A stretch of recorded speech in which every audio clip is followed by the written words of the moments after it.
Let me begin by introducing the panelists that are already in studio. We have one Anthony Lodge from Mathare constituency. Karibu sana to the show. And I think it's the first time that we're having you this year. Very well. Yeah, there's a time we were to have you, but something happened. You are not able to join us. William Kamket, Member of Parliament for Tiaty, Baringo County. Karibu sana to the show. Good morning.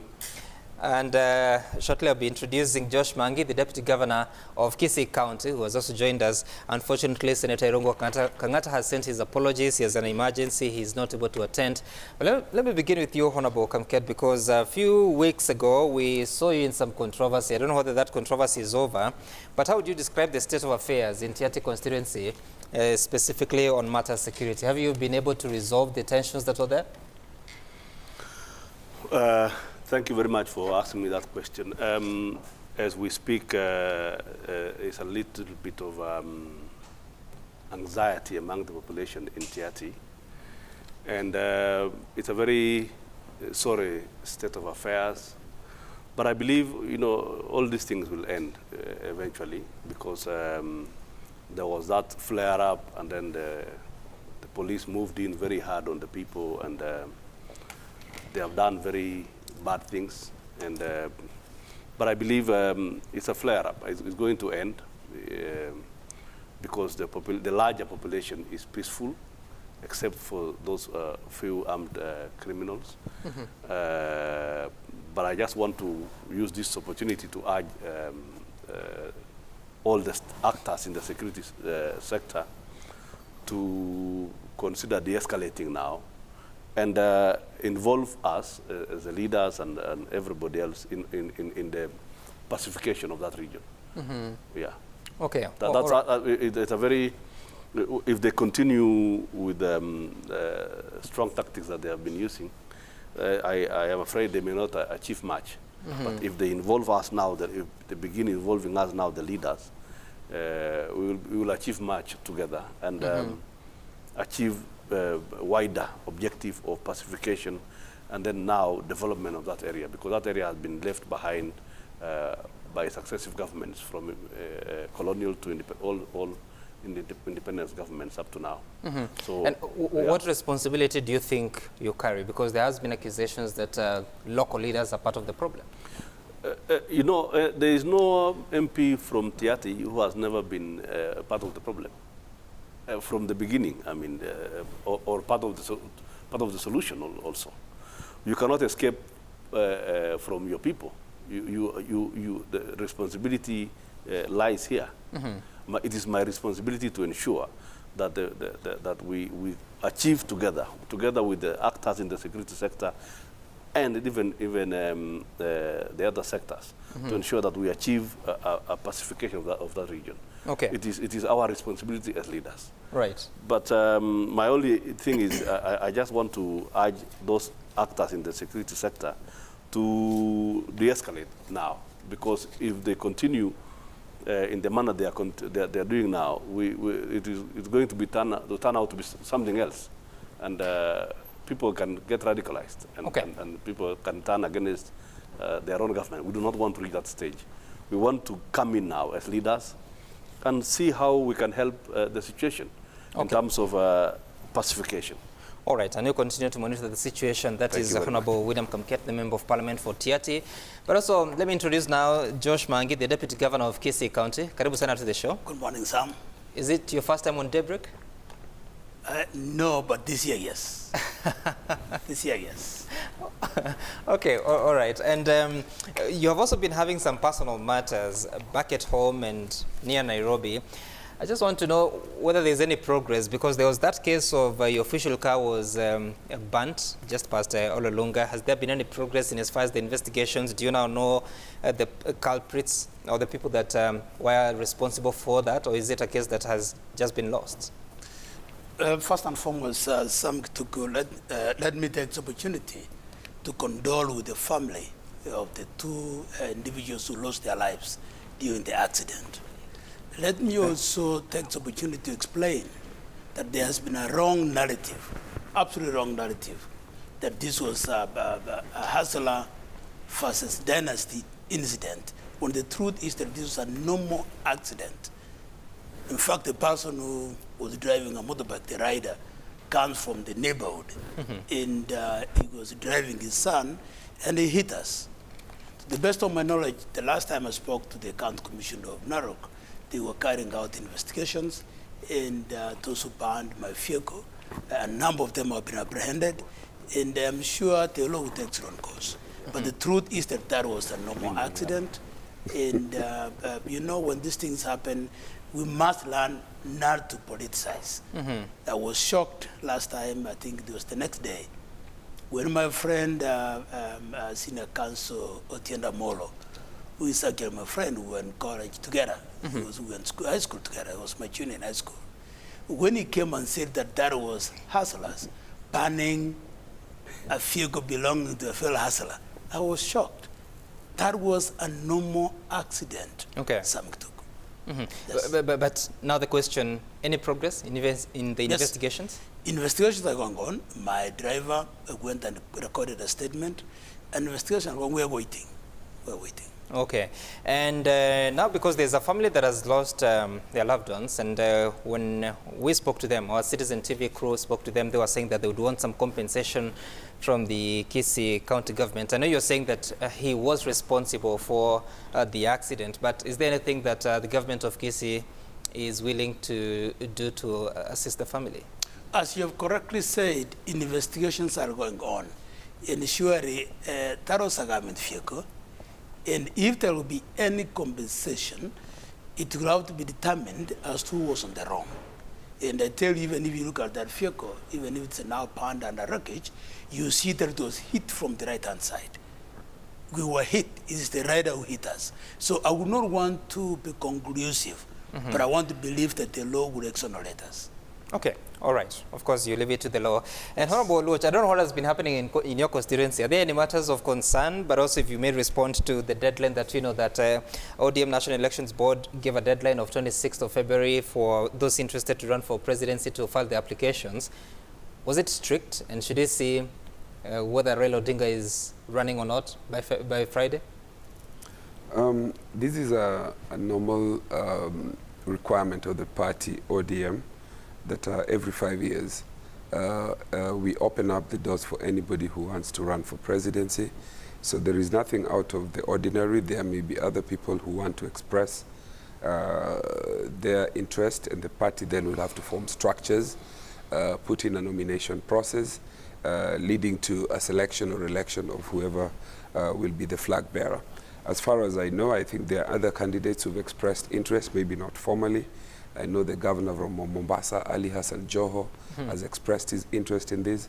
And so, yes, the deadline is strict unless the National Election Board decides otherwise to remove that deadline. And I think that by the 26th, you will be able to have a clearer picture. There has been an indication that both deputy party leaders, that's Oparanya and Joho, may be interested in that particular seat. For all intents and purposes, the Prime Minister has, for the longest time, said that he is not into the 2022 politics. But I think then this requirement would have to make him break that and formally either state whether he wants to run for president or not run for president. So I think that's really up to him, but this is a normal practice every So if he doesn't file his application by Friday, now that means he's barred from running for presidency on that party ticket? The party makes rules, and unless they change the rules, if he does not make a formal indication, I think then that would be an express message that he may not want to run for president. But I think it's not up to us here to speculate. We still have about 4 sober days for him to be able. And I don't know why the interest is immense about whether or not Raila wants to run for president. Really, I think he has indicated that for now him and the president are focused on the BBI. But now Friday, the rules have been set, and I'm sure that he will make an indication either way. I see your colleague there smiling, but let me get to Josh Mangi, because he's a member of the ODM, and your party leader is subject of the conversation from the Daily Nation to hear. You laugh. Are you not in ODM anymore? I am a deputy governor in an ODM government. Okay, so do you think your party leader is going to file his application by Friday? And should he not, then does that mean that he should be barred from running for presidency of that party? Oluoch has made it very clear. We cannot speculate for him. There are still 4 days for him to declare his interest or lack of it to run. So we'll wait and see what happens. To the best of my knowledge, you know, the reason why people get excited about Raila's candidature is because Raila has been an established politician for a very long time, for the last 40 years. And for the last 5-6 presidential elections, he has played a very crucial role in presidential elections. So his absence from the ballot may deny Kenyans the excitement of a presidential campaign. So people are looking forward because, I mean, let's be honest here. Everybody in Kenya today knows that the next president of Kenya will either be William Ruto or Raila Amolo Odinga. So you know, when you remove Raila Amolo Odinga from the campaign, from the presidential campaign, you are almost making Ruto will be running unopposed. That's why there's a lot of excitement that if Raila doesn't run, then, you know, we will lose the excitement of presidential campaigns. The next president of Kenya is either Raila Amolo Odinga or William Ruto. So you remove one of them from the campaign, then the other will have pretty much a walk in the park. All right, we'll come back to this later on, but Honorable Kamket, what's your take on this? You know, like Oluoch is saying, I think this is something the party is trying to smoke out Raila. So if he will be smoked out by Friday, we'll know. But I want to disagree with my friend, Deputy Governor here. That is either Ruto or Raila. That is not really true. Maximum respect to both leaders. They are established politicians. But I think it's, I think Mangi is the least qualified to speak about Raila now. Because he moved on a long time ago. And so I would rather listen to Oluoch talking about Raila, but let him talk, let Mangi talk about Ruto at least. At least we can hear him. So he should not talk about Raila anymore. But let me say that there is a lot happening. There is a lot going to happen after BBI. Suffice it to say that after, you know, NASA had to die, Jubilee has to die for proper succession politics to take place. So there is a lot that's going to happen very shortly. Wow, you say a lot is going to happen, but let's dive into that conversation and listen to what some leaders have been saying in as far as Building Bridges initiative is concerned, because we know that already 11 counties have already endorsed the BBI-sponsored constitutional amendment bill. There are 13 to go if that bill is to proceed to the next level. But President Kenyatta has been speaking about this. Let's listen to him as he spoke about the Nairobi County Assembly upon passing or endorsing that bill. Na mimi nataka nishukuru viongozi wa mashinani, waheshimiwa wa mashinani wa Nairobi kwa kazi njema ambao wametenda jana kupitisha overwhelming majority kusema ya kwamba Wakenya wa Nairobi wanahitaji kuongezewa pesa mashinani, wanahitaji kuongezwa pesa ya ward, wanahitaji kuongezwa constituency kwa sababu hiyo ni haki yao. Na hakuna mtu anaweza kusema nye ama he. Sini hivyo? Nyinyi wenzangu mtaunga BBI mkono wenzangu. Nyinyi wenzangu tumefanya makosa kwa kusema Wakenya tukae pamoja. Tumefanya makosa kwa kusema tushirikiane. Hebu nionyeshe ni wangapi wanasema safari hii tunataka tuitembee tukiwa kitu kimoja.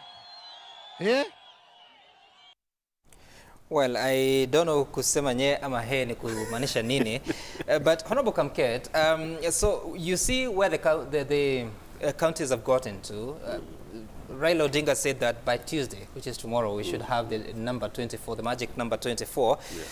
What are your reflections and what are you thinking about this? Because your county, home county, declined to endorse this bill. There was a bit of contention, but the communication to the speakers of the Senate and the National Assembly is that the Baringo County Assembly rejected the bill. First of all, those MCAs in Cabernet need some prayer, because I do not think they understood what they were doing. When all this is done, we'll go and conduct a special prayer for them, so that, for them to understand. Who will lead the prayers? We will get bishops from all over the Republic to go and pray for them. But let me say, we definitely will get by Tuesday, Wednesday, this week. Let's say this week, we'll have reached the threshold, and then we'll move now to the next level of National Assembly, and we will go to the people. This BBI must and should pass.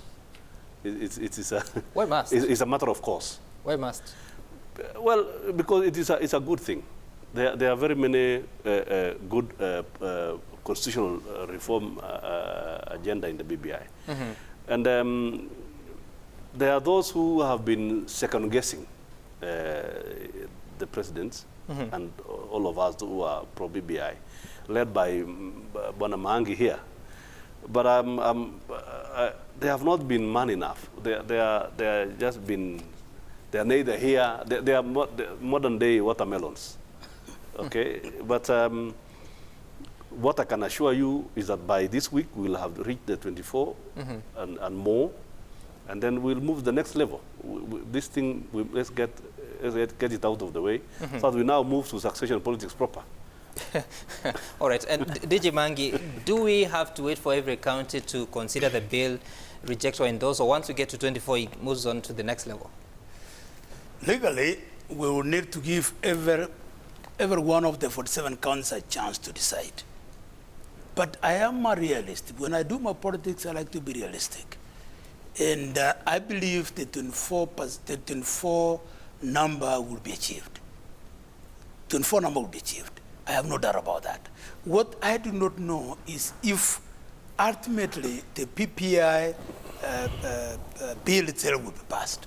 But as to getting 24, the 24 number, that will be achieved. Let me, having said that, let me say two things. Number one, my brother Kamkedu is my friend, has alluded that there will be other candidates for president who have a chance. I'm sure he's talking about his friend, Gideon Moi. But you know, a moment ago, he has indicated that they will need prayers for the people of Cabranet, for the MCAs.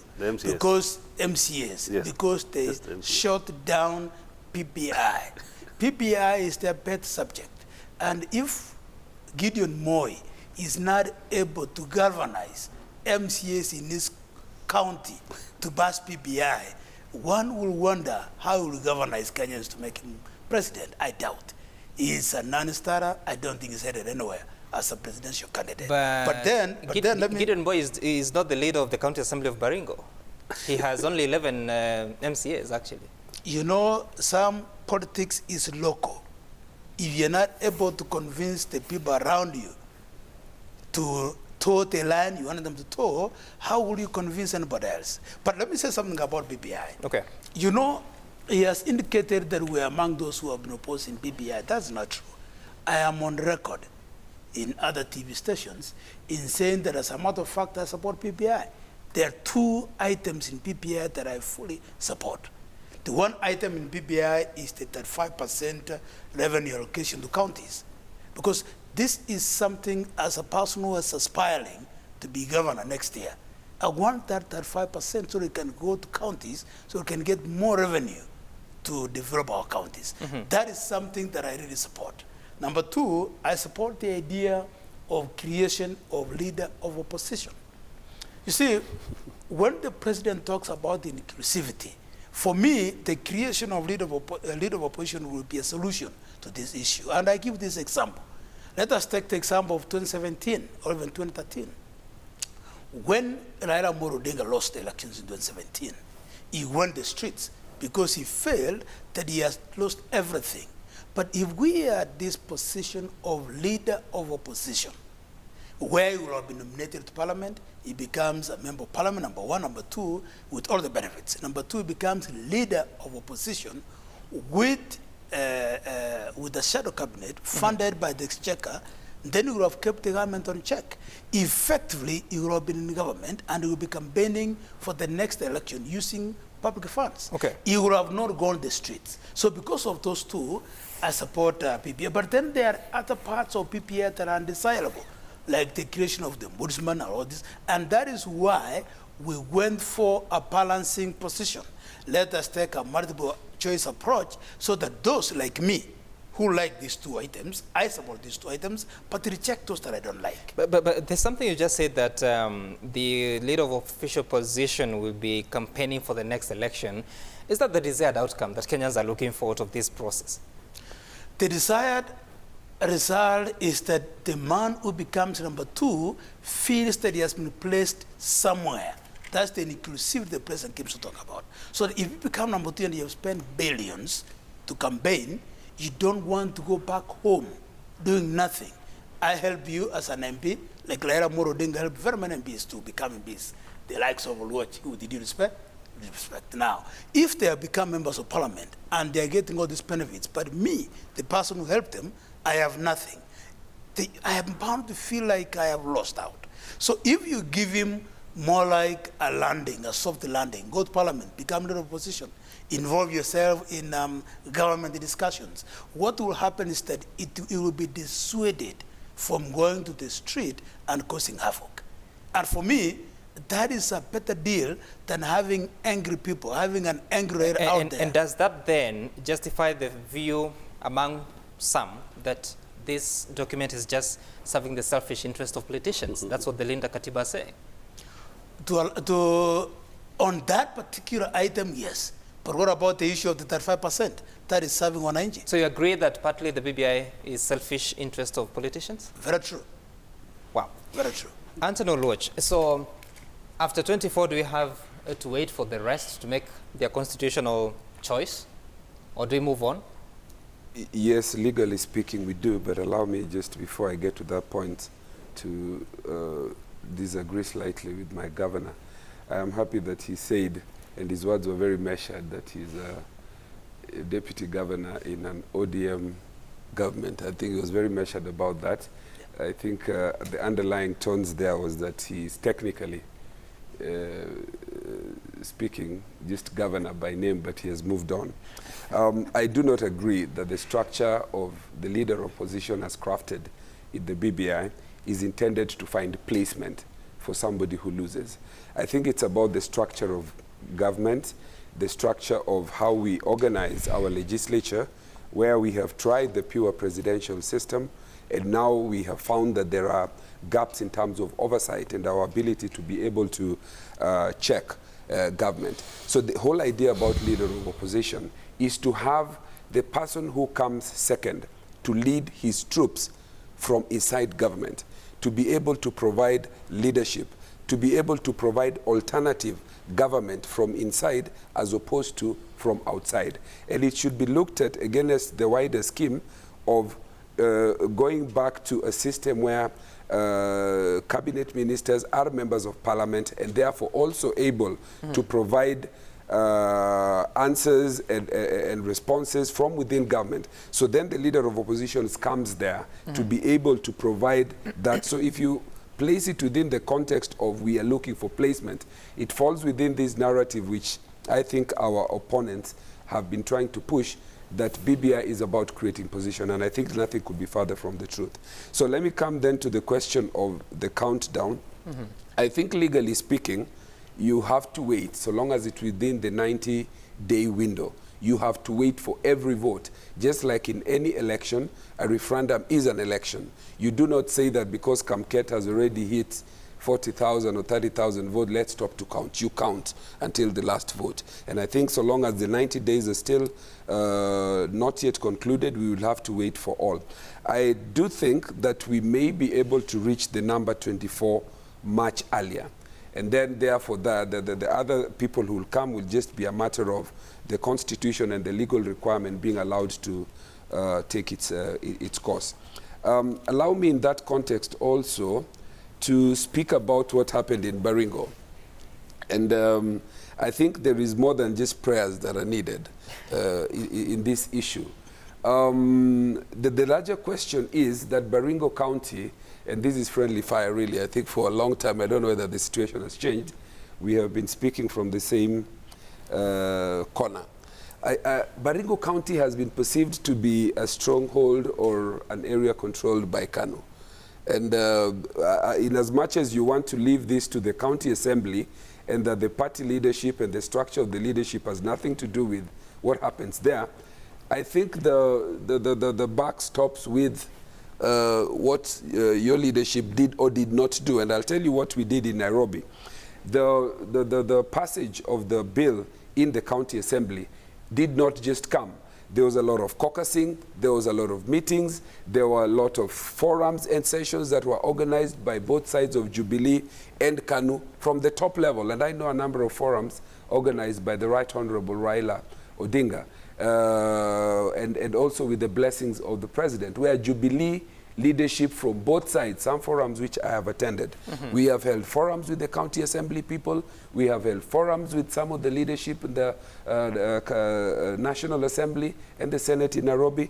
And therefore, by the time we were coming to this, and you saw a number of members of parliament going there to show solidarity, it was something that was taken seriously from the top leadership. And I think the truth needs to be said, that this kind of, for the KANU leadership, including yourself, it shoots you down the nini in terms of your ability to be able to say that you can champion the BBI while it has been voted down in Baringo. And I think that's the perception, and I'm not speaking down to myself, but I think that's a perception that has been created.